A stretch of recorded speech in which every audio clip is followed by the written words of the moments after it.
रविवार को अगर लोटा भरकर शिव को समर्पित करा जाता है तो घर में तेज लक्ष्मी प्राप्त होती है। रविवार के दिन दे देता है। शिव पंचायत में गुड़, चावल, लाल फूल और लाल मिर्ची के 11 दाने पानी के कलश में तांबे के लोटे में लेकर हाथ को ऊंचा कर कर नेत्र, नासिका, वक्षस्थल के सम्मुख में जो सूर्य नारायण को अर्घ देता है, जल चढ़ाता है, पर जो सूर्य को अर्घ रविवार के दिन दे देता है, अगले रविवार तक पैसे की आवक आना प्रारंभ हो जाती है। जो आज तक फोन नहीं उठाता वो फोन उठाना चालू कर देता है। अगर कोई बड़ी बीमारी है, कोई बात आपको शंकर भगवान से कहना है तो रविवार के दिन जब सूर्य को अर्घ देंगे तो वही कलश रख देंगे अर्घ दिया हुआ, फिर उसको आपको धोना नहीं है। दूसरे दिन सोमवार का दिन पड़ेगा, फिर जल भर लो उसी कलश में, सूर्य नारायण को अर्घ देकर वही कलश से वापिस जल भरकर शंकर जी के मंदिर में ले जाकर जल को चढ़ाना प्रारंभ कर दीजिए।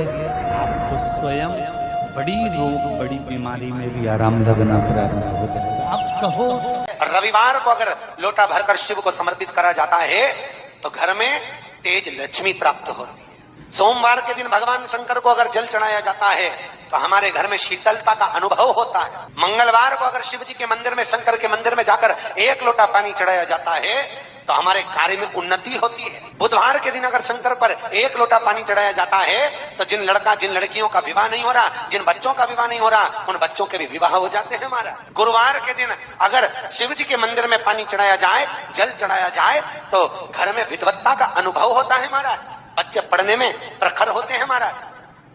शुक्रवार के दिन अगर शंकर के मंदिर में जल चढ़ाया जाए तो नारी का अखंड सौभाग्य होता है महाराज।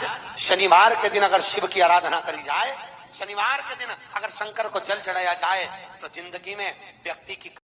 सूर्य को 3 अर्घ होते हैं। एक लाल चंदन का अर्घ कार्य की सिद्धि के लिए सूर्य नारायण को दिया जाता है। एक काली मिर्ची के पानी का अर्घ, जब आप कोई एग्जाम में बैठ रहे हैं, कोई परीक्षा में बैठ रहे हैं और आपको उसमें उत्तीर्णता चाहिए या मेरा ये काम सफल चाहिए या अदालत में केस चल रहा है उसको निपटाना है, तो काली मिर्ची के जल से सूर्य को अर्घ दी जाती है। तो उस जल के अर्घ से व्यक्ति का काम तुरंत 1.5 महीने के अंदर सफल हो जाता है। काली मिर्ची के अर्घ का इतना प्रमाण। तीसरे नंबर पर है बेलपत्री के जल का अर्घ सूर्य को दिया जाता है। बेलपत्री के जल का अर्घ कौन देता है? जो बहुत बीमार पड़ा रहता है, जिसको कुछ ना कुछ शारीरिक कष्ट चलता रहे, कभी घुटना, कभी कमर, कभी पेट, कभी ब्लड प्रेशर, कभी शुगर, कुछ ना कुछ चलती रहे, तो वो लगातार 1 महीना बेलपत्री के पानी का अर्घ सूर्य को देता रहे, उसको रोग से निवारण हो जाता है। रोग से समस्या खड़ी हो जाए, कहीं बहुत विकट समस्या है और कोई हल ना मिल रहा हो जाता है। जीवन में कोई घड़ी ऐसी आके खड़ी हो जाती है जहां पर हमको सोचने के लिए भी समय नहीं है। तब शिव महापुराण की कथा वर्णन करती है। रविवार को अगर लोटा भरकर शिव को समर्पित करा जाता है तो घर में तेज लक्ष्मी प्राप्त होती है। शिव कथा कह रहे, शिव जी कहते हैं कुंवारी कन्या तीज का व्रत करती है, हरतालिका तीज करती है, छोटी तीज, बड़ी तीज, हरियाली तीज करती है, छठ व्रत करती है। कुंवारी कन्या नवरात्रि व्रत करती है। कुंवारी कन्या जितने भी व्रत धारण करती है, सोमवार, मंगल, बुध, गुरु, शुक्र, शनि, जो भी व्रत उसने करा है, कुंवारी कन्या भूल से 1 लोटा जल मुझे समर्पित करती है। शिव कहते हैं वो मेरी पुत्री के समान हो जाती है, सुख सुंदरी के समान। उसके लिए वर देखना मेरा काम हो जाता है। मौका मिले तो गीता प्रेस गोरखपुर की मार्कंडे पुराण निकालकर उसमें पढ़ना मिल जाएगा। शंकर भगवान को रिझाना, बेलपत्र का प्रयोग भगवान शिव को रिझाने का जो आनंद है, शिव को जो मनाने का आनंद है, वो एक स्वरूप ही अलग है, उसका एक स्वरूप आनंद। जब विषम परिस्थिति आ जाए, ऐसा लग रहा है कि आपने पशुपति व्रत कर लिया, सोमवार की अष्टमी का प्रयोग कर लिया, मैंने शंकर जी की आराधना कर ली, तो भी विषम परिस्थिति चल रही है, अभी तक कोई सुधार आने को तैयार नहीं है, तब शंकर जी के मंदिर में जब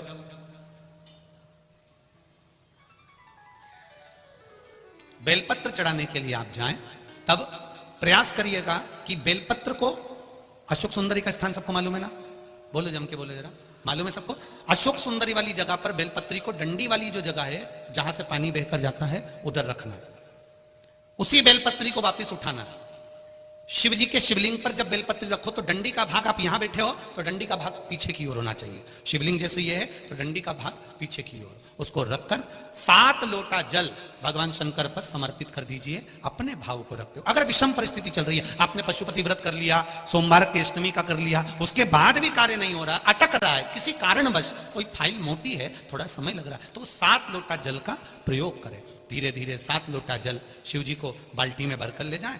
अपने घर से 7 कलश जल शिव जी को समर्पित करना है और समर्पित करने के बाद उस बेलपत्री को वापस अपने ही घर पर लेकर आ जाना है। 11 दिन 21 दिन उसको रखो, फिर उसका विसर्जन वापिस किसी नदी, सरोवर, तालाब या वृक्ष के नीचे कर दीजिए।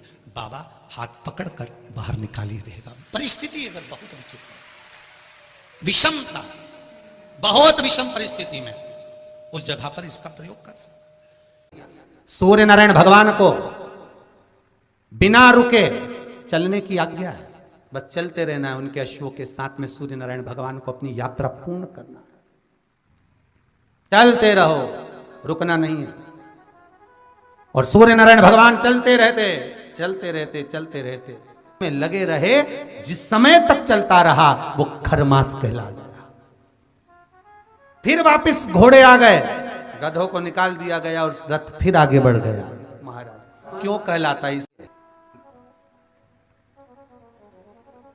सूर्य नारायण भगवान को याद आया कि मेरे घोड़े चलते चलते थक गए होंगे, पानी कहां पिए। महाराज मार्कंडे पुराण का चरित्र है, बहुत ध्यान से मौका मिले तो गीता प्रेस गोरखपुर की मार्कंडे पुराण निकालकर उसमें पढ़ना मिल जाएगा। सूर्य नारायण भगवान चलते चलते विचार करने लगे कि मेरे घोड़े प्यासे हैं, इनको क्या पिलाऊं। तब एक क्षण के लिए सूर्य नारायण भगवान ने अपने घोड़ों को रोक दिया और जल का एक कुंड देखकर वहां घोड़ों को पानी पिलाया। जैसे ही पानी पिलाया तो सूर्य नारायण भगवान को फिर ज्ञात हुआ कि रुकना तो है ही नहीं, करें क्या। घोड़े तो पानी पीने में लग गए। सूर्य नारायण भगवान ने देखा वहां पर गधे खड़े हुए थे। नारायण ने तुरंत उसी समय सूर्यदेव ने उन गधों को रथ में लगा लिया और उनको लेकर चल दिए। गधों को कहते हैं खर, इसलिए जब तक गधे उस रथ में लगे रहे, जिस समय तक चलता रहा वो खरमास कहला गया। फिर वापस घोड़े आ गए, गधों को निकाल दिया गया और रथ फिर आगे बढ़ गया। महाराज क्यों कहलाता है? इसलिए इसमें शुभ कार्य नहीं होते, विवाह, शादी आदि का आदि फंक्शन कुछ नहीं होता। पर आज के जमाने में लोग सोचते हैं कि थोड़ा गार्डन वार्डन थोड़े फ्री मिल जाएंगे तो लोग, दुनिया के लोग इसी समय पे शादी करते हैं और बाद में फिर आंख में से आंसू बहाते, हमारी बहू ऐसी मिली महाराज, ऐसा हो गया महाराज। अब महाराज क्या करे बेचारा, ये बताओ महाराज क्या करेगा? थोड़ा सोच समझ कर कार्य करिए कि हम जो शुभ कार्य कर रहे हैं, अच्छा काम कर रहे हैं, वो किस समय पर करना चाहिए। हाँ, भजन करो, कीर्तन करो, संकीर्तन करो, कथा करवाओ, नाम जाप करो, स्मरण करो, खूब अनुष्ठान करो, तुम भगवत नाम का जाप करो। ये तो तुम कभी भी कर सकते हो, जीवन पर्यांत में कभी भी, क्योंकि मृत्यु का कोई भरोसा नहीं है, इसलिए भजन का भी भरोसा नहीं। करते रहो, कभी भी आ जाए तो ठिकाना किसका, ना जाने कब फोटो टंग जाए, इसलिए भजन में पीछे मत। पार्वती जी ने कर जोड़कर, हाथ जोड़कर भगवान शिव से अपने पुत्रों के सामने, अपने बच्चों के सामने स्तुति करती शंकर भगवान से कहा, आपने मेरा नाम ब्रह्मावती रख दिया, आप ब्रह्मन बन गए, मैं कुछ देर के लिए वेदभ्रम के रूप में आ गई। पर शिव जी से पूछा कि फिर आप मुझे वापस कैसे प्राप्त हो गए, मुझे कैसे?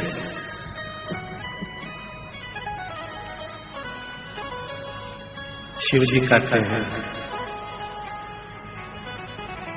कुंवारी कन्या तीज का व्रत करती है, हरताली का तीज करती है, छोटी तीज, बड़ी तीज, हरियाली तीज करती है, छठ व्रत करती है। कुंवारी कन्या नवरात्रि व्रत करती है। कुंवारी कन्या जितने भी व्रत धारण करती है, सोमवार, मंगल, बुध, गुरु, शुक्र, शनि, जो भी व्रत उसने करा है, कुंवारी कन्या भूल से 1 लोटा जल मुझे समर्पित करती है।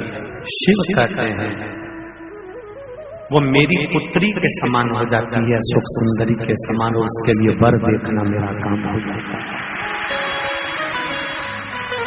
उस कन्या के लिए श्रेष्ठ वर देखना।